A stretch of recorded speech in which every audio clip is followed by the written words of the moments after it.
Kun raadiyoo sagalee Oromooti. Raadiyoon sagalee Oromoo torbanitti guyyaa 3 wixata roobii fi sanbata galgala keessaa sa'a 7 hamma 7 walakkaatti kan isiniif darbu. Tamsaasni dambalii gabaabaa meetir baandii 16 yookaan kiiloo heerzii 17,850 fi karaa intarneetii oromovoice.org darbu kun amma jalqaba. Kun raadiyoo sagalee Oromooti. Akka mooltan dhaggeeffattoota keenya kun reediyoo sagalee Oromooti kan isinii dabraa jiru. Sagantaan keenya kan dabraa jiru kaayyoodha. Dura kan dhiyaatu oduudha. Ani kan isin keessummeessituu Sirfannaa Naamas. Amma oduu har'aatiif gara dasuu duulattiin isin dabarsaa. Isaa wajjin turtii gaarii isiniin jenna.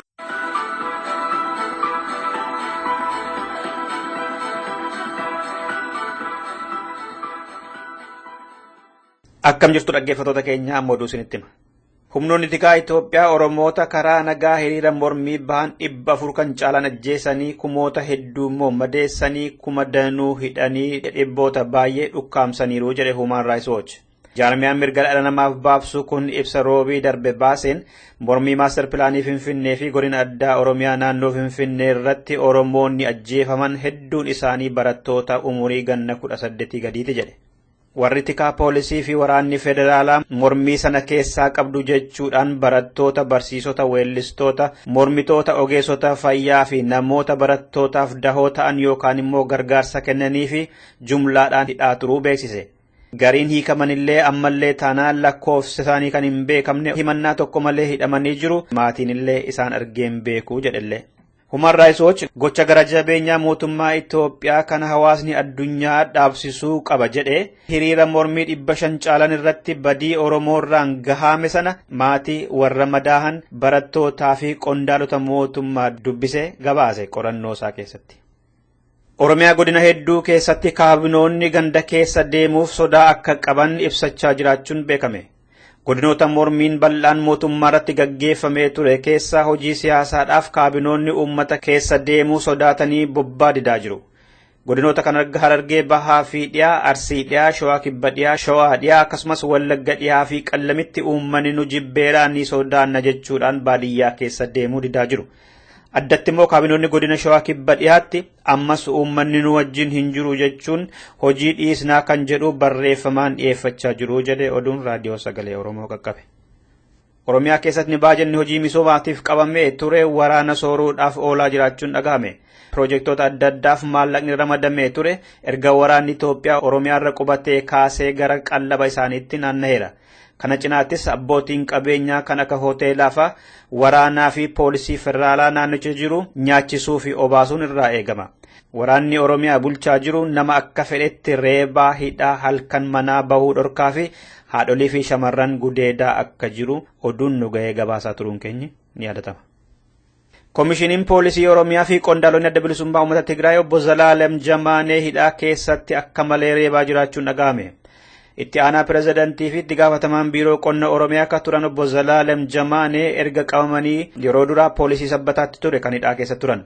Booda immoo ajaja qondaala adda bilisummaa uummata Tigraayitiin gara koomishinii poolisii Oromiyaatti jijjiiramanii yeroo ammaa kana achi keessatti akka malee zalilli yookaan toorchaniin irra gahaa jira. Poolisii Oromiyaa qondaalota TPLF fi tika federaalaatiin deddeebifamanii baasi jedhamanii reebamaa jiru jedhe oduun nu ga'e. Maal akka baasan garuu hin eerre maddi keenya. Naannoo Agoonaa Siniimaatti kan hidhamanii jiran obbo Zalaalem maatii fi abukaattoon hanga ammaatti isaan dubbisee hin beeku jedhamellee. Jimaata kaleessaa masgiidonni waraanaan marfamanii oolanii Arsii keessatti. Godinoota Arsii lamaan keessatti waraanni Itoophiyaa wayita salaataa masgiidatti marsanii turanii. Sababiin ifatti himame jiraachuu baatullee faxiraa fi salaataan booda uummanni naannichaa sagalee mormii gara boodaa kana dhageessisaa waan ta'e galaniif isa dhorkuudhaaf ta'uu malaa jedhe maddi keenyachi. Dhibeen garaa kaasaa Oromiyaa fi Finfinnee keessatti nama dhukkubsachiisaa jira. Koleeraan Finfinnee keessatti torbee darbe kan mul'ate namoota hedduu kutaa magaalaa Addis Katamaa fi Lidataa jedhamu keessatti mana yaalaatti isaan geesseera. Oromiyaa godina Baalee, Gujii, Booranaa fi Arsii dhihaa keessattillee dhibeen kun namoota 300 caalan qabee jira jedha oduun nu ga'e. Godina Gujii aanaa Liiban keessa qofa hanga oduun kun qophaa'etti dhibichaatiin yoo xinnaate namoonni 5 du'aniiru. Dhibichi babal'achaa kan jiru ta'ullee Oromiyaa keessatti qaamonni fayyaa qophii barbaachisu gochaa akka hin jirretu himama. Kanarratti biiroo fayyaa Oromiyaatti deddeebifnee kan bilbileen nuuf hin milkoofne akkuma arganneen kan dhiyeessinu ta'a. Dhaabbanni Dimokiraasummaa Uummata Oromoo aanota mormii cimaan keessatti ka'aa ture bakka lamatti cabsuudhaaf ajaja dabarse. Uummanni immoo nun qoqqooddan jechuudhaan mormee dabballoota ofirraa deebisaa jira. Godina Shawaa Dhiyaa keessaa aanota 4 tokkoon isaanii bakka lamatti qooduudhaaf ajajni ba'ee hojiitti hiikuudhaaf sochiin eegalameera. Aanaa Tokkee Kuttaayee cabsanii aanaa Baabbichaa kan jedhu adoolessarraa kaasee dhuumuudhaaf karoorri ba'ee kaabinoonni gandootatti bobba'anii turanii jidduu kana. Munyoo keessaa gandi 4 fi Tokkee keessaa gandi 11 nuti adda hin cinnu jechuudhaan yaada qoqqooduu jedhu kana harkatti didanii walga'iin diigameera dhiyeenya kana. Dursitanii maaliif nu mariisifne yoom waliin jireenya jibbinee fi agaazii keenyarra qubsiisuudhaafidha jechuudhaan uummanni harkatti didee jiraa jedhe oduun achirraa nu ga'e. Kana mormuudhaanis uummanni bakka buutota filatanii gara obbo Muktaar Kadiriitti Finfinneetti ergataniiru jedhame. Mana barumsaa sadarkaa tokkoffaa Sulula Fincaa'aa keessatti alaabaan adda bilisummaa Oromoo sa'aatii 4f balali'aa oole eengadda. Kan kana godhan immoo fincilaa kan deebisanii naannichatti kaasan barattoota mana barumsichaati jedhame.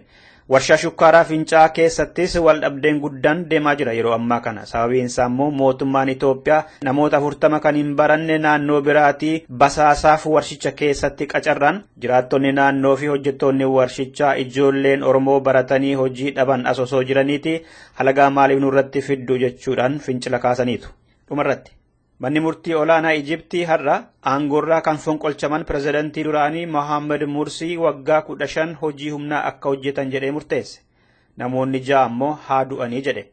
Galaalchitoonni Aljaziiraa achuma hidhaa keessa jiran 2 fi kan hin qabamne 2 akka du'an kan itti murtaa'e keessa jiru. Pirezidantii Mursii dabalatee himannaan hunda isaanii irratti dhiyaate icitii biyyaa dabarsanii Qaataariif kennitaniittu kan jedhu mootummaan himateetu. Taajjabdoonni waan kun mormitoota dhukkaamsuu fi gocha abbaa irrummaati malee himata kanaaf ragaan qabatamaan tokkollee hin dhiyaanne jedhu. Dhaggeeffattoota keenya oduun keenya irraa kanumadhaas sagantaa keenyaaf waliin turtii gaarii.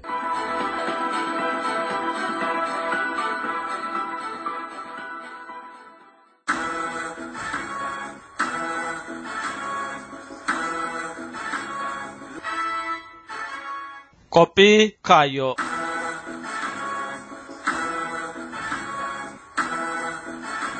Akka moltan dhaggeeffattoota keenya kun torbaan lamatti al tokko kan dhiyaatu qophii kaayyooti. Qophii kaayyoo har'aa keessatti mootummaa uummata miidhu bira dhaabbachuun qajeelaa miti qophii jedhu qabadhee dhiyaadheera itti dhiyaadha.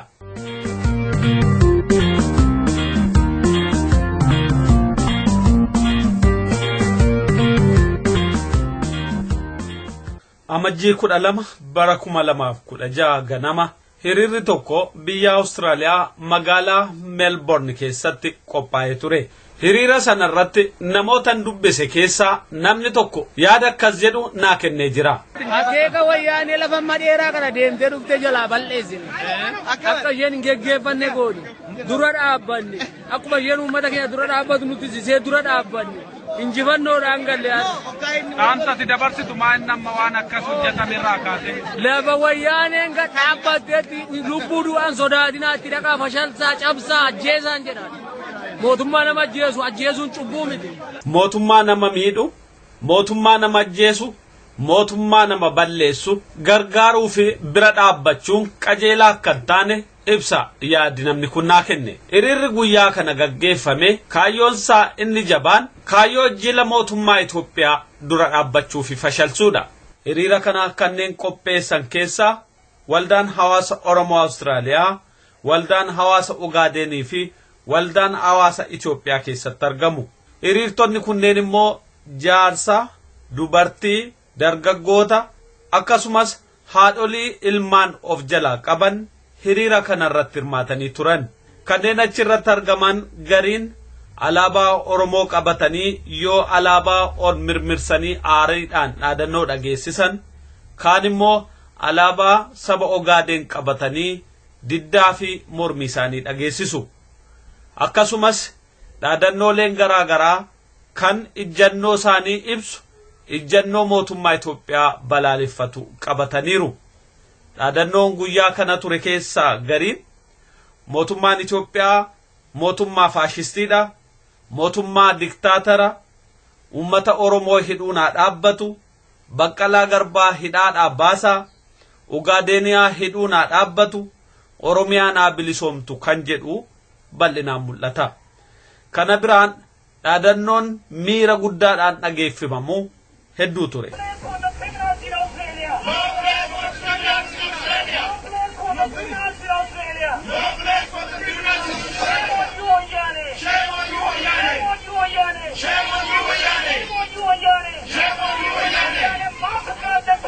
Hiriirtonni kunneen hiriira isaanii fi mormii isaanii karaa nagaatiin gaggeessaniin mootummaan Itoophiyaa mootummaa uummata Oromoo ajjeesu, qeerraa buqqisu, kaan manadhaa keessatti gidiruu fi rakkina adda addaatiif saaxilu ta'uu agarsiisuufi. Mootummaan kun diddaa Oromoo irratti ilmaan Oromoo 500 ol ta'an ajjeesee akka waan tokkollee dhalannetti of ibsaa jiraachuunsaa Oromoota biyya Awustiraaliyaa kutaa Viiktooriyaa fi kutaalee biraa keessa jiranillee hedduu aarsee jira. Kanaaf kaayyoon isaanii inni jabaan walgayiin jala deemtota yookaan immoo lukkeen kan isaan ittiin jedhan qopheessan kun haqa mugaafachuudha. Mormiin isaanis mormii haqaa waan tureef poolisiin Viiktooriyaas gaaffii ummataa kana fudhachuun walgayichi akka haqamu taasise. Inspector Stephen Martin saying the meeting is being cancelled.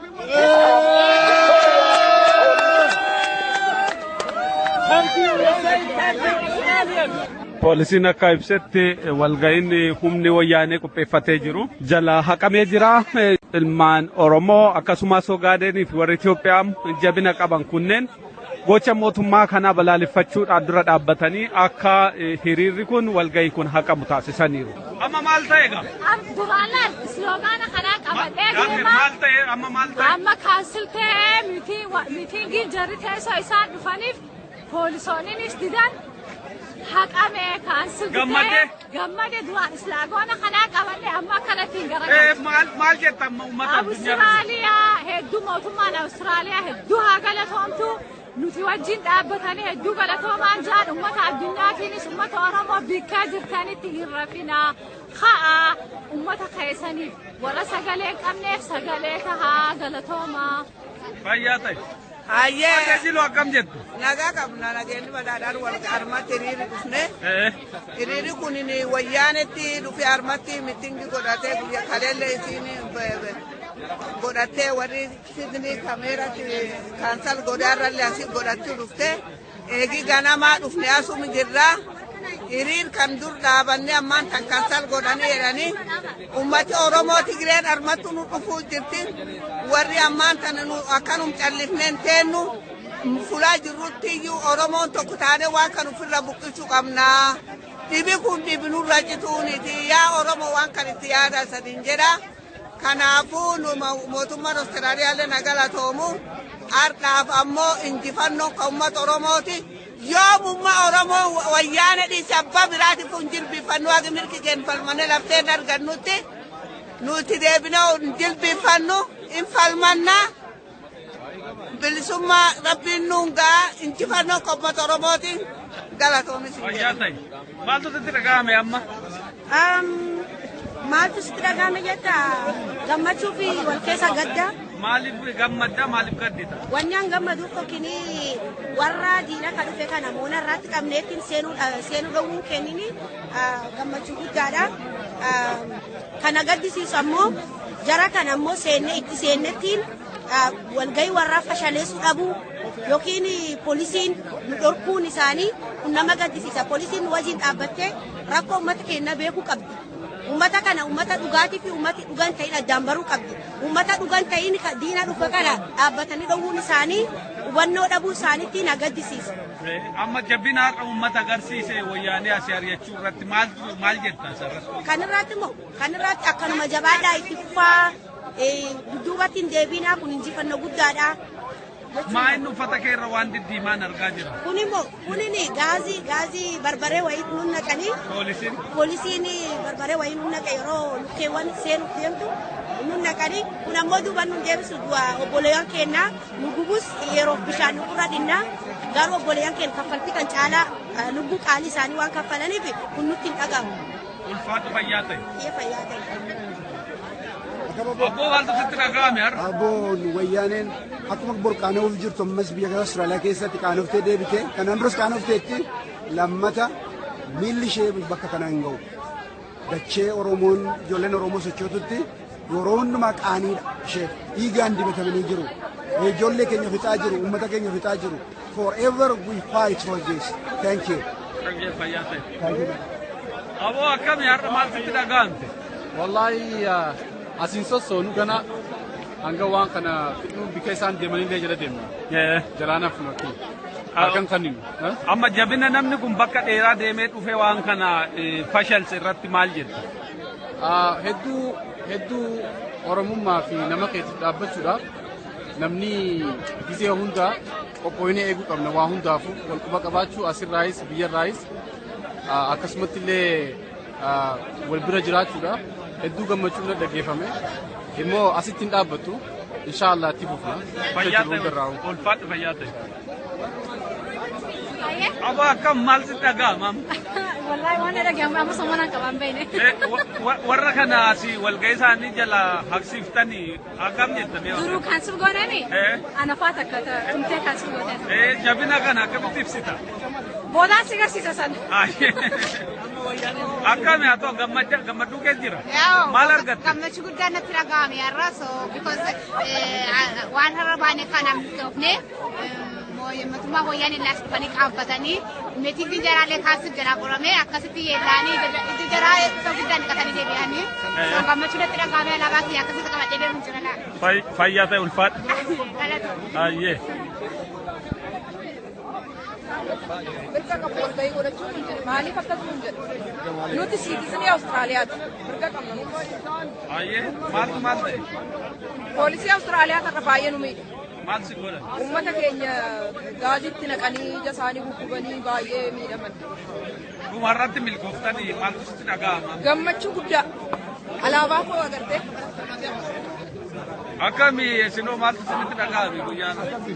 Gammachuun daangaa hin qabne maaliif jennaan yeroonni kun dhiiga qabu harki isaanii harka dhiigaati milkaa'uun qaban jennee ganamaan kaanee dhufnee dhaabachaa oolle waan itti dadhabne immoo dadhabbii keenya immoo argannee irraa milkoofnee irraa mirgaan gallee irratti hin danda'a ammallee saarxaa haa haqamu malee borilleeftaallee itti fufuu waan maltuu fi ammallee walitti himnee huma jala buunaa biraan hafnu sammata huma gammachuu guddaan nutti dhaga'ama. Maal jetta? Yaa akkuma jedhani atti milkoofne irraa wayyaanii salphisuu dhufnee salphifnee yaa wayyaanii ilma walattuu hundeesse sakkachi yeroo geesse jechaanii jirra gaa.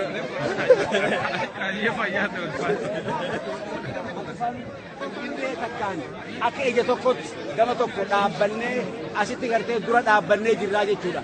Kanaaf har'aan tana walgayiin isaan asitti qabatan kun guddina ummataatiin dura dhaabbannoo ummataatiin kaansel ta'ee jiraa jechuudha. Kana hagoosisee ummanni osoo waliin qoodin osoo gartee Oromoon ta'in osoo Somaaleen ta'in osoo Amaaran jiin hundinuu irra takkaan dura dhaabbatee waan kana kaansel godhee jiraa jechuudha.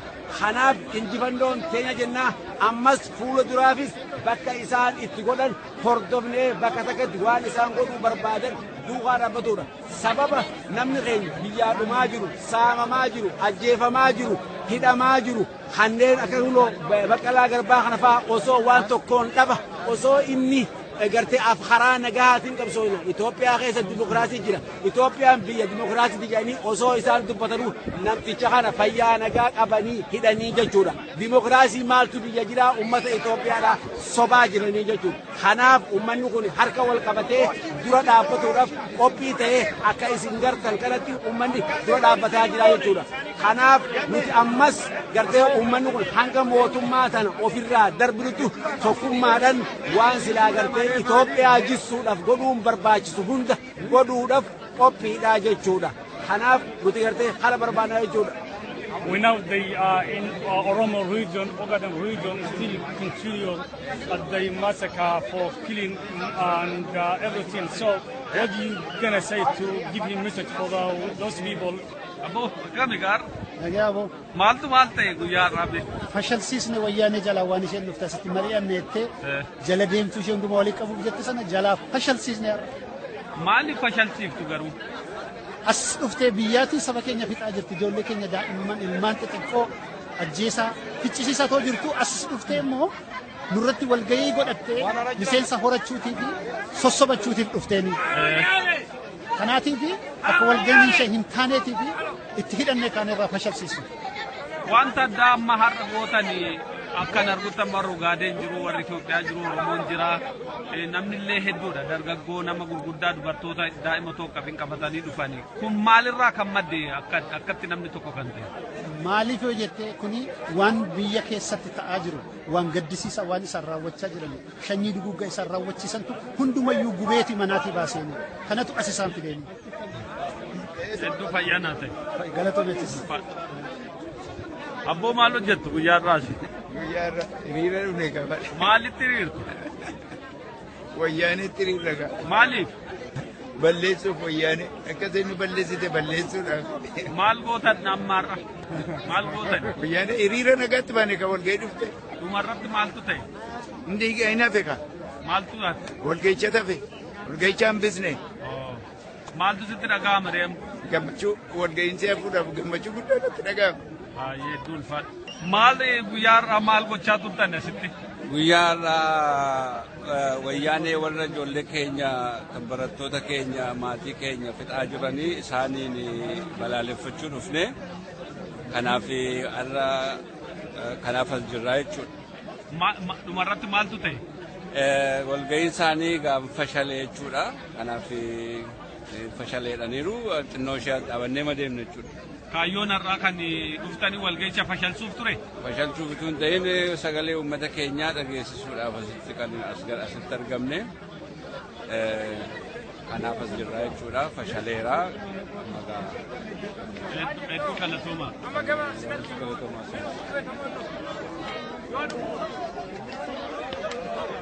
Kun immoo hawaasa Ogaadenii gammachuu isaanii ibsachaa jiru amma.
Hiriirri jila mootummaa Itoophiyaa dura dhaabbachuu kun kan jalqabaa miti. Yeroo adda addaatti biyya garaa garaa keessatti hiriirri wal fakkaataa gaggeeffameera. Walgahii mootummaa Itoophiyaas bifuma wal fakkaatuun akkuma fashalu godhaniiru. Walgahii jila mootummaa Itoophiyaa qofaa otoo hin ta'in qondaala mootummaa Itoophiyaa ta'anii kanneen biyya alaatti ba'anis bakka isaan qubatanitti jala deemuudhaan waan isaan biyya keessatti namarratti raawwatan irratti raawwachaa jiru. Torbaanuma darbe kana keessa qabsaa'onni mirga dhala namaatiif falman biyya Jarman magaalaa Frankfurt keessatti ministeera qunnamtii mootummaa Itoophiyaa kan ta'e Geetaachoo Raddaa hoteela Hilton inni qubate keessa seenuudhaan akkanatti saqaanessan. Taqqoleenu mandoo inni jagarataa yoo waldamta anta leeba hodam yeso demi tafa criminals anda مثلا genocide criminals Ministeera dhimma alaa Teediroos Adaanos biyya Siwiidin keessatti kan mudate diddaadhuma wal fakkaatudha. Teediroos Adaanom የኢትዮጵያ ሕዝብ የታለ 500 ኢትዮጵያውያን ኦሮሞ የገደልከው ቴድሮስ አድሃኖም ሌባ ቴድሮስ አድሃኖም 500 ኢትዮጵያውያን 500 ኢትዮጵያውያን ሌባ diddaan bakka adda addaatti jila mootummaa Itoophiyaa irratti gaggeeffamaa jiru kun dhaamsisa namummaa isaanii irratti yookaan immoo dhaloota isaanii yookaan sanyii isaanii irratti kan xiyyeeffatee miti. Gochaa fi amala mootummaan isaan jala deeman gaggeessaa jiru irratti kan xiyyeeffate. Kanaaf ergaansaa inni jabaan mootummaa nama miidhu yookaan mootummaa nama ajjeesu jala deemuun gargaaruun yookaan bakka bu'anii hojjechuun qajeelaa akka hin taane mul'isuudha. Haa ta'uti kanneen mootummaa san jala deeman yookaan deeggaran mootummichi amala badaa yookaan amala nama miidhu qabaachuusaa hubachuu dhiisuu malu. Kanaaf akka isaan amala mootummaa sanaa hubatan bakkayyuutti barsiisuu fi ibsuufiin barbaachisaadha. Addunyaa irratti amalli mootummaa gaarii waan ittiin ibsamu keessaa tokko olaantummaa seeraatti amanuudha. Olaantummaan seeraa yoo jiraate hogganni tokko yookaan bulchiinsi tokko seeraan ol ta'ee argamuu hin danda'u. Itoophiyaa keessatti garuu olaantummaan seeraa takkaayyuu kabajamee hin beeku. Olaantummaan seeraa biyya sana keessatti waan hin kabajamneef olaantummaa kan qabu namichuma aangoo farkaa qabu. Namicha aangoo farkaa qabu akka barbaade ajjeesee biyya ari'atee namni isatti hin dubbatu. Fakkeenya guddaa kan ta'u ilmaan Oromoo karaa nagaa ba'anii mirga saba isaanii gaafatan guyyaa daalacha raayyaa ittisaa itti bobbaasuudhaan dirree irratti fixuudhaan akka homaa wanti tokko hin taanetti dhiyaachuu isaaniiti. Gama kaaniin yeroo ammaa kana akkuma arginutti biyyoota ollaa adda addaa keessatti waraana biyyaa ta'anii kanneen wareegama guddaa baasan reeffi isaanii kabajaa dhabee bakkayyuutti irbaata allaattii ta'ee jira. Biyya Somaaliyaa kan weerare mootummaan Itoophiyaa yeroo warri weeraraman falmaa gaggeessanii ofirraa ittisanitti warra naannoo sanarratti wareegamellee kabajaa kenneefi reeffa isaanii fuudhee biyyatti hin galchu. Kan biraa hafe biyyaaf wareegaman jedheellee kabajaan warra isaaniitti himu. Mootummaan akkanaa mootummaa itti gaafatamummaan ittiin dhaga'amne. Mootummaan itti gaafatamummaan ittiin dhaga'amne immoo mootummaa gaarii ta'uu hin danda'u. Akka Oromootti adda baafnee yoo laalle mootummaan Itoophiyaa uummata Oromoo akka uummata alagaa ta'etti ilaala. Uummata Oromoo biyya isaarratti mirga inni qabu kabajuufiin afee akka namaatti illee lakkaa'ee hin beeku. Uummatichi akka saba biraatti waan ilaalamuuf waan biyya san keessatti gaggeeffamu keessatti qooda fudhannaan qabu. Qabeenyi biyya sana keessaa ba'us faayidaa uummatichaaf hin oolu. Sababa kanaan uummati Oromoo akka nama tokkootti otoo hin taane akka sabaatti moggeeffamee waa hundarraa ala baafamee jira. Furmaati dhibdee kanaa immoo dhibdee akka sabaatti irra jiru kana akka sabaatti wal ta'anii ofirraa kaasuu kan gaafatu. Kanaaf mootummaa amala mootummaa gaarii hin qabne mootummaa akka sabaatti miidhaa fi roorroo guddaa geessisaa jiru jala deemuun deeggaruu fi gargaaruun bifa kamiinuu fudhataman qabu. Sababa kanaan mootummaa uummata miidhu bira dhaabbachuun qajeelaa miti ijjannoo jedhu qabna. Sababni isaa mootummaan uummata ajjeesu uummata sanaan jaalatamuu hin danda'u waan ta'eef. Akeeka wayyaanee lafa madheeraa kana deemtee dhuftee jalaa balleessine. Akka isheen hin geggeeffanne goone dura dhaabbanne akkuma isheen uummata keenya dura dhaabbatu nuti sisee dura dhaabbanne. Injifannoodhaan galle dhaamsati dabarsitu maal nama waan akkas hojjetame irraa kaate. Lafa wayyaaneen ga dhaabbatteetti lubbuu du'aan sodaatinaa itti dhaqaa fashalsaa cabsaa ajjeesaan jedhan. Mootummaa nama ajjeesuun cubbuu miti. Abbo batagula o ya balmu abaroro jibbe ya balmu abaroro jibbe ya balmu abaroro jibbe misoma jaa ololli jabaate afe wanti biraa kana maleedha misoma jaa ololli jabaate afe wanti biraa kana maleedha misomni adda maal qaba bu'aadha yoo ummata ukkaamsa sagaleedha adeemsa kolonii kuniinumaa'u seenaan kana galmeechite kaleedha. Afrikaa kibbaa isa misoomse Afrikaa kibbaa isa misoomse Ingiliizidha warri duraayi garuu ofumaaf gurrate bu'aadha lammiin biyya siin arganne homaayi cunqursaan bulchee gadi qabeetoo dhoowwateetoo midgalamummaayi. Xaaliyaani nuu tolche karaadha xaaliyaani nuu tolche karaadha hukkuma shanii saniitti jabaate misoomni adda maal qaba bu'aadha sabnoo fayyadamne mirga qabaate itti guddatte nuun je'an kunooyi biyyi guddatte nuun je'an kunooyi ummanni hin qabu waan bulu nyaate. Addatti hin qabu faayidaadha addatti hin qabu faayidaadha hoo eegame fayyaani harree isa tajaajiltu ofiifu dhukkuba irrumaa eega abbaani.